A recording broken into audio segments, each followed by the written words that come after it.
ఏం సార్ ఇవన్నీ ఏం చేయమంటారు రిపీటెడ్ని వండుకోమంటారా? It's amazing. ఇది మీరు పూలు కంటే కూడా ఇది ఇస్తే బెటర్ అని చెప్పారు. నిజంగా ఎవరికొకళ్ళకి చాలా మందిగా అనాథాశ్రమాలకి ఇవ్వచ్చు. చాలా నా రిక్వెస్ట్ కూడా అందరికీ, చాలామంది విగ్రహాలు, శాల్వాస్ ఇవన్నీ తీసుకొస్తూ ఉన్నాను. వచ్చేవారందరికి కూడా ఒకటి ఏదైనా తీసుకొస్తే టోకెన్స్ భవిష్యత్తులో మన సమీప భవిష్యత్తులో రాబోయే అన్నా క్యాంటీన్స్కి ఏదైనా మీరు కాంట్రిబ్యూషన్ లాగా ఏదైనా అలాంటి టోకెన్స్ ఉన్నాయి ఇవ్వండి. వాళ్ళు గివ్ టు గవర్నమెంట్, మన ప్రభుత్వానికి ఇద్దాం. అలాగే మీకు ఏదైనా పర్సనల్గానే ఇద్దాం అనుకుంటే ఇలాంటి ఏదైనా ఇవ్వగలిగితే అది నేను అనాథాశ్రమాలకు పంపిస్తాను.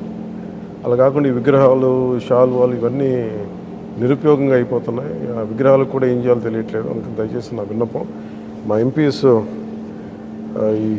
ఇది స్టార్ట్ చేశారు, ఇనిషియేట్ చేశారు. ఇట్లా మనస్ఫూర్తిగా వారి స్ఫూర్తిని తీసుకొని అందరిని దయచేసి కూరగాయలు ఇమ్మని కాదు కానీ ఫ్లవర్ బుకేస్తో మనీ వేస్ట్ చేయొద్దు, విగ్రహాల కోసం ఇబ్బంది పడద్దు, షాల్స్ కూడా తేకండి. నా రిక్వెస్ట్ అది ఒకటి. ఏదైనా చేయగలిగితే, నాకు చేయకపోయినా పర్లేదు కానీ అట్లీస్ట్ అది ప్రజలకిను కష్టాలు ఉన్న వాళ్ళకి ఉపయోగపడేలా చేయండి. I'm more than happy for that. Thank you sir. Thank you very much.